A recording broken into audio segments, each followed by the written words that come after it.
बाल विद्या निकेतन मशौरी हिंदी शिक्षक विजय कुमार के वर्ग में 9वीं कक्षा के सभी छात्र छात्राओं का स्वागत है। छात्रों, हमारी पाठ्य पुस्तक क्षितिज भाग 1 गद्य खंड में दूसरा पाठ था लाशा की ओर, उसी की चर्चा कल हो रही थी। आज उसका अस्थितांश हम लोग पढ़ेंगे। परित्यक्त चीनी किले से। परित्यक्त का मतलब जिसको त्याग दिया गया है। तो परित्यक्त चीनी किले से जब हम चलने लगे, हमें लिखा राहुल शंकृत्य। तो एक आदमी राहदारी मांगने आया। हमने वह दोनों चीटें उसे दे दी। शायद उसी दिन हम थोंगला के पहले के आखिरी गांव में पहुंच गए। तो यहाँ भी सुमति के जान पहचान के आदमी थे। अब यहाँ सुमति की चर्चा है, तो इस पाठ में सुमति पहली बार यहाँ हम लोग देख रहे हैं। ये सुमति कौन है? एक मंगोल भिक्षु है। तो भिक्षु का मतलब यहाँ भिखारी नहीं है, वो जो बौद्ध धर्म के होते हैं ना, बौद्ध भिक्षु, तो उसका नाम है सुमति। तो यहाँ भी सुमति के जान पहचान के आदमी थे और भिखमंगे रहते भी ठहरने के लिए अच्छी जगह मिली। पता होगा, कल मैंने बताया था कि ये लोग छद्मवेश में भिखमंगे के रूप में गए थे। 5 साल बाद हम इसी रास्ते लौटे थे जिस रास्ते से गए थे, और भिखमंगे नहीं, यानी लौटते वक्त भिखमंगे बनकर नहीं लौटे, एक भद्र यात्री के वेश में, जेंटलमैन बनकर घोड़ों पर सवार होकर आए थे। किंतु उस वक्त किसी ने हमें रहने के लिए जगह नहीं दी। जब भिखारी के रूप में गए थे तो आराम से जगह मिल गई, और लौटती बार तो भद्र पुरुष के रूप में आए, भद्र यात्री बनकर घोड़ा पर सवार होकर, तो रहने के लिए जगह नहीं मिली। और हम गांव के एक सबसे गरीब झोपड़ी में ठहरे थे। बहुत कुछ लोगों की उस वक्त की मनोवृत्ति पर ही निर्भर है, और खास करके शाम के वक्त छंग पीकर बहुत कम होश हवास को दुरुस्त रखती। शाम हुई, अब बस लोग छंग पी करके और अपना होश हवास, बहुत कम लोग दुरुस्त रख पाते हैं, नशे में होते हैं। अब हमें सबसे विकट डाँड़ा थोंगला पार करना था। डाँड़े तिब्बत में सबसे खतरे की जगह हैं, बहुत खतरनाक क्षेत्र है। 16-17 हजार फीट की ऊंचाई होने के कारण उनके दोनों तरफ मीलों तक कोई गांव गिराव नहीं होते, सुनसान। नदियों के मोड़ और पहाड़ों के कोनों के कारण बहुत दूर तक आदमी को देखा नहीं जा सकता। वहाँ की प्राकृतिक बनावट ऐसी है। डाकुओं के लिए यही सबसे अच्छी जगह है। तिब्बत में गांव में आकर खून हो जाए तब तो खूनी को सजा भी मिल सकती है, लेकिन इन निर्जन स्थानों में मरे हुए आदमियों के लिए कोई परवाह नहीं करता, चिंता नहीं होती। देखिए, परवाह अप्रवाह युग्म शब्द है, तो परवाह मतलब चिंता, और प में र, वाह प्रवाह यानी बहाव, जैसे नदी का प्रवाह। तो प्रवाह पुल्लिंग है, परवाह स्त्रीलिंग है। सरकार खुफिया विभाग और पुलिस पर उतना खर्च नहीं करती, और वहाँ गवाह भी तो कोई नहीं मिल सकता।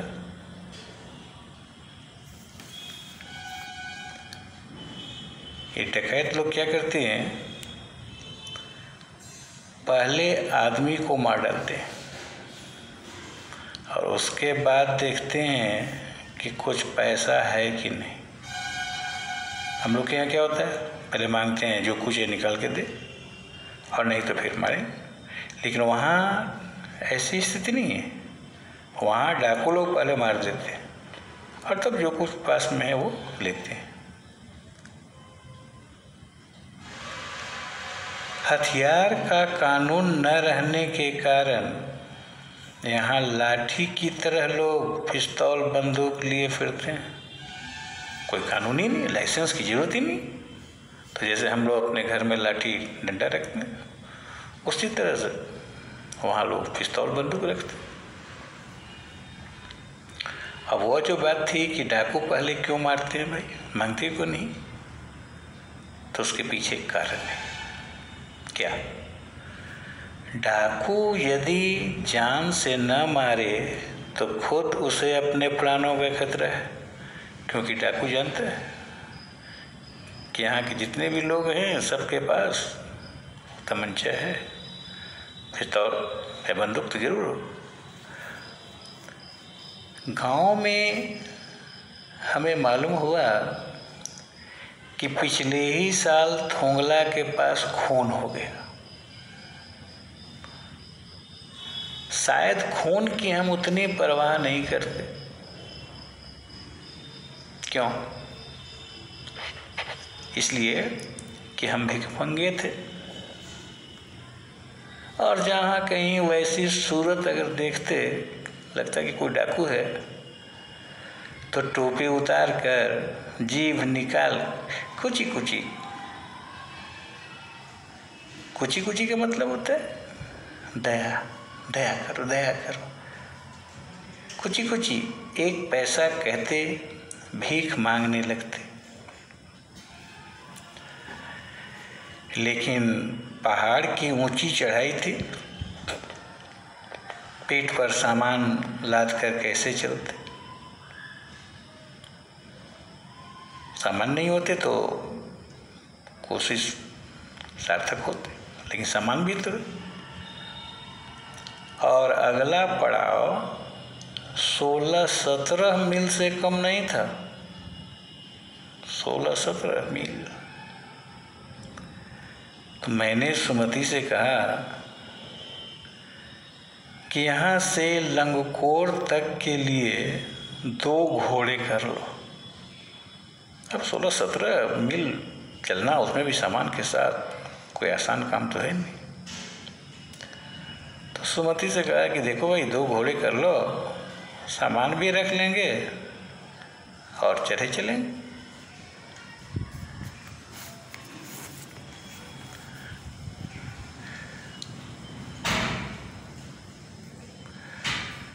दूसरे दिन हम घोड़ों पर सवार होकर ऊपर की ओर चले।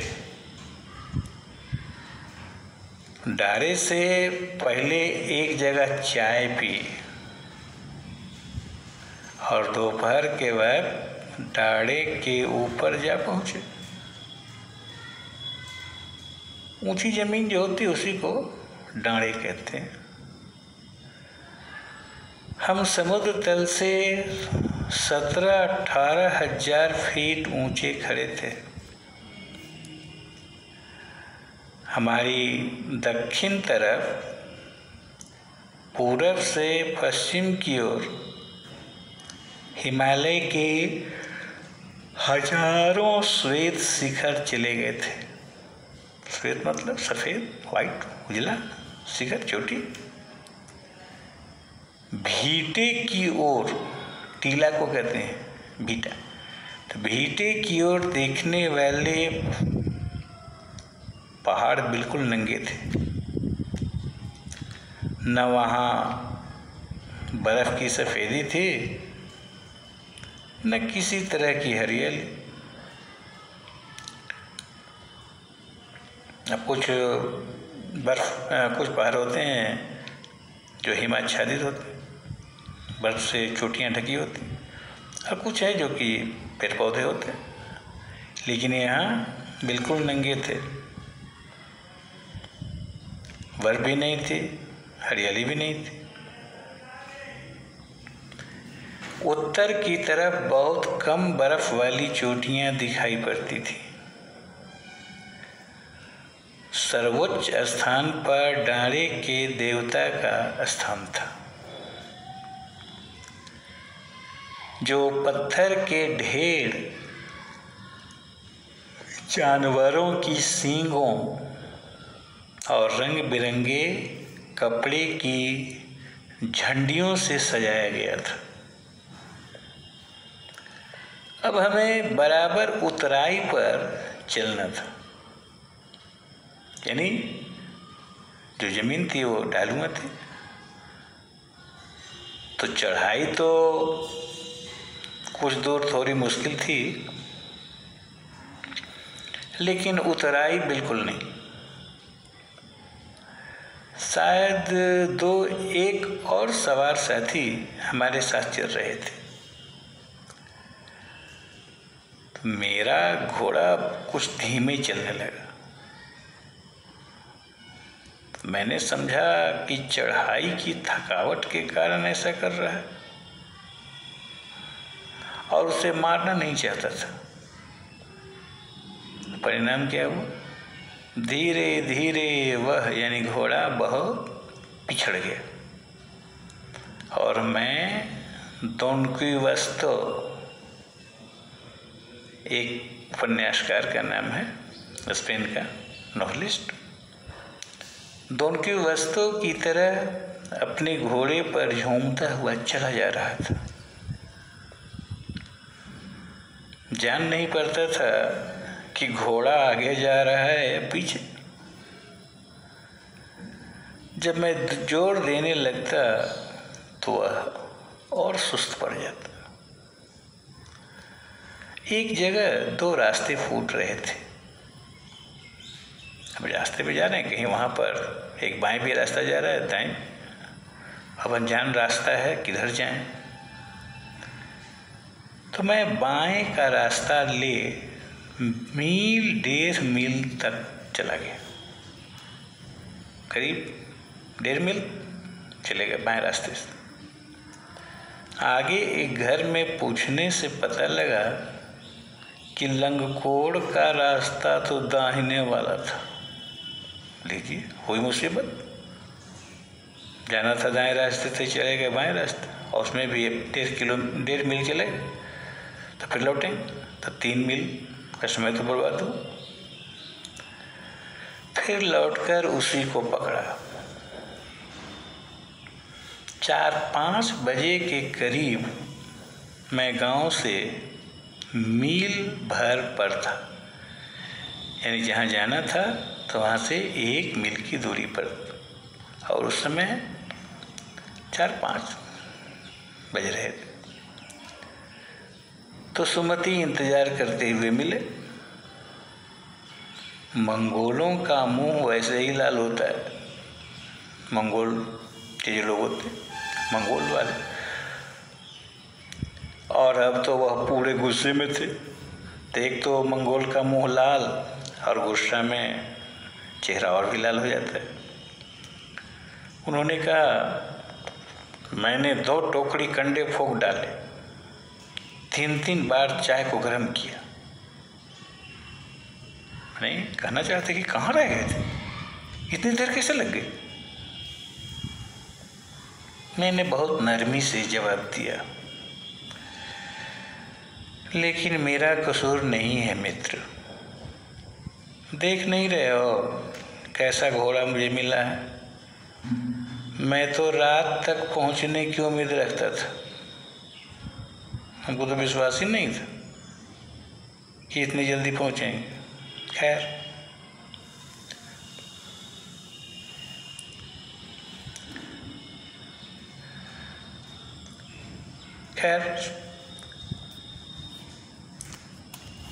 सुमति को जितनी जल्दी गुस्सा आता था उतनी ही जल्दी वह ठंडा भी हो जाता था।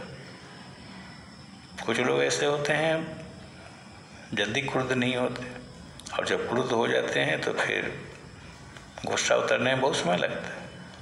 और कुछ लोग ऐसे होते हैं बस छोटी छोटी बात पर क्रुद्ध होते हैं, लेकिन उनका गुस्सा बहुत जल्दी उतर जाता है। तो सुमति भी उसी श्रेणी में था। जितनी जल्दी गुस्सा सुमति को आता था उतनी ही जल्दी वो ठंडा भी हो जाता था।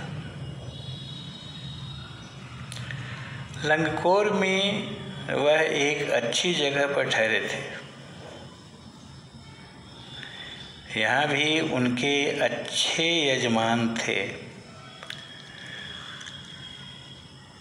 पहले चाय सत्तू खाया गया और रात को फिर चला गर्मा गर्म थुक्पा। एक खाद्य पदार्थ है थुक्पा।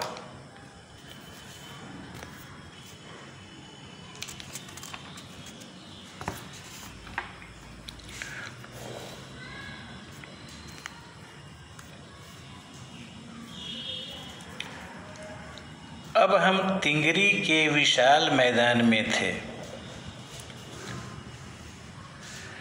जो पहाड़ों से घिरा टापू सा मालूम होता था, जिसमें दूर एक छोटी सी पहाड़ी मैदान के भीतर दिखाई पड़ती है। उसी पहाड़ी का नाम है तिंगरी समाधि गिरी। आसपास के गांव में भी सुमति के कितने ही यजमान थे।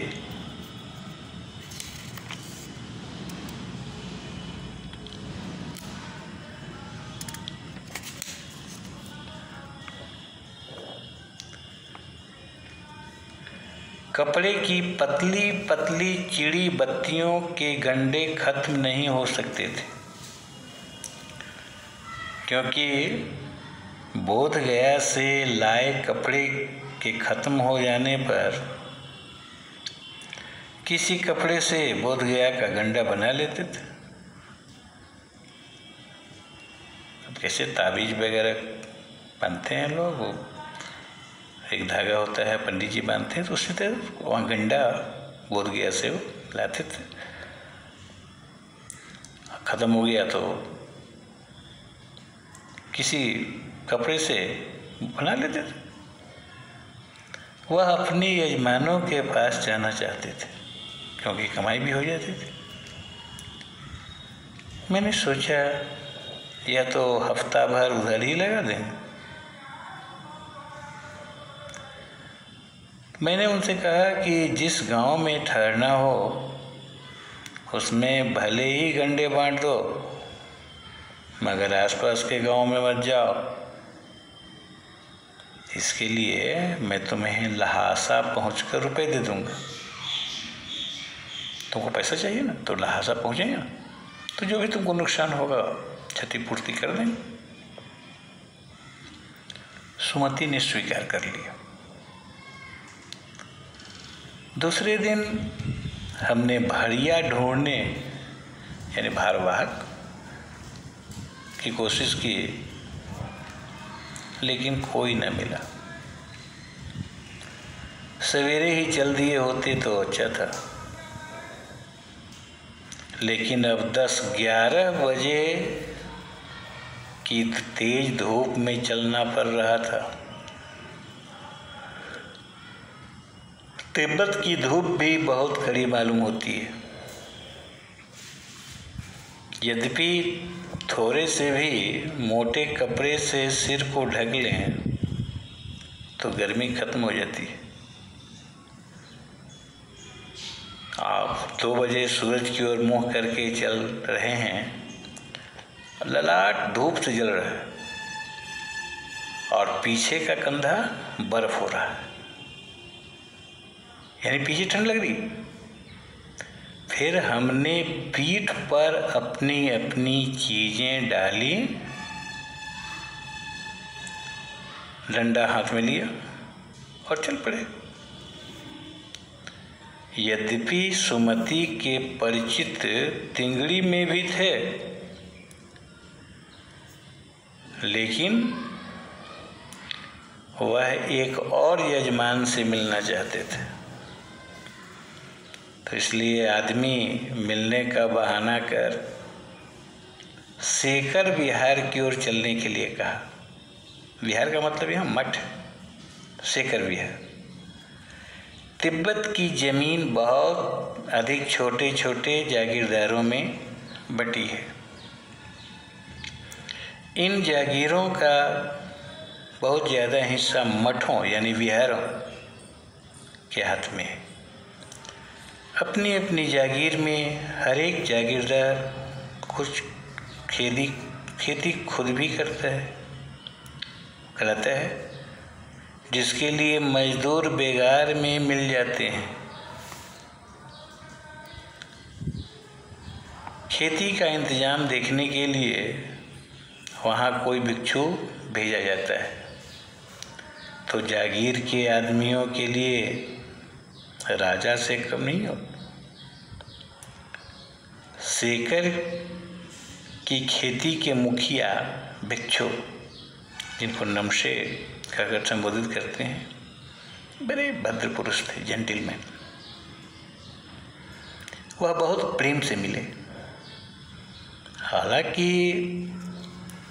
उस वक्त मेरा भेष ऐसा नहीं था कि उन्हें कुछ भी ख्याल करना चाहिए था। यहाँ एक अच्छा मंदिर था जिसमें कंजूर कहते हैं कि भगवान गौतम बुद्ध ने जो उपदेश दिए तो उसी का अनुवाद ट्रांसलेट किया गया, बुद्ध वचन अनुवाद, उसी को कंजूर कहते। तो कंजूर की हस्तलिखित यानी हाथ से लिखी हुई 103 पोथियाँ रखी हुई थीं। मेरा आसन मतलब बैठने की जगह। आसन ये सब विभू शब्द हैं। आसन मने भोजन, आसन मतलब बैठने की जगह, आसन मतलब निकट, और आसान मने सरल। तो आसन वहीं लगा। वह बड़े मोटे कागज पर बड़े अक्षरों में लिखी हुई थी। एक एक पोथी 15-15 सेर यानी 15-15 किलो से कम नहीं रही होगी। सुमति ने फिर आसपास अपने यजमानों के पास जाने के बारे में पूछा। मैं अब पुस्तकों के भीतर था, इसलिए मैंने उन्हें जाने के लिए कह दिया। यानी पुस्तकों के भीतर था, यानी हम पुस्तक में रम गए थे, इतनी दिलचस्पी हो गई थी पुस्तक पढ़ने में। तो इसलिए मैंने उन्हें जाने के लिए कह दिया, हाँ भाई जाओ। दूसरे दिन वह गए। मैंने समझा था 2-3 दिन लगेंगे, लेकिन वह उसी दिन दोपहर बाद चले आए। कौन? सुमति। तिंगरी गांव वहाँ से बहुत दूर नहीं था। हमने अपना अपना सामान पीठ पर उठाया और भिक्षु नमस्ते से विदाई लेकर चल पड़ी। तो यह पाठ समाप्त हुआ। ये प्रश्न का उत्तर तैयार कर लेंगे। पहला प्रश्न है कि थोंगला के पहले के आखिरी गांव पहुंचने पर भिखमंगे के वेश में होने के बावजूद लेखक को ठहरने के लिए उचित स्थान मिला, जबकि दूसरी यात्रा के समय भद्रवेश भी उन्हें उचित स्थान नहीं दिला सका, क्यों? दूसरा है, उस समय के तिब्बत में हथियार का कानून न रहने के कारण यात्रियों को किस प्रकार का भय बना रहता था।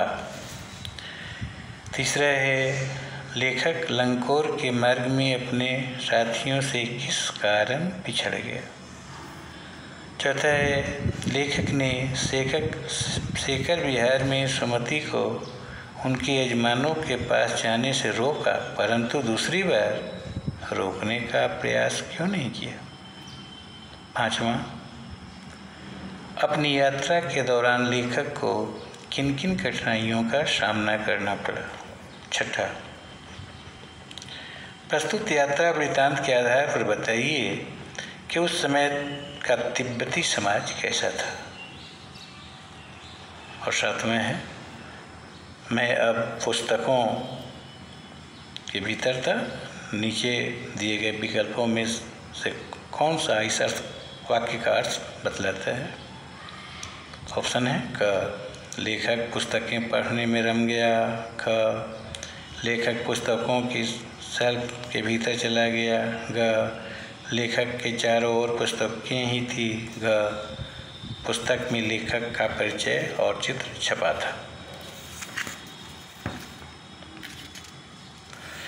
तो ये प्रश्न है HW के रूप में, इनका उत्तर तैयार कर लेना है फेयर कॉपी में और साथ ही साथ व्हाट्सएप पर भी भेजना है। तो आज इस पाठ का समापन हुआ। अगली बार फिर मिलेंगे। धन्यवाद।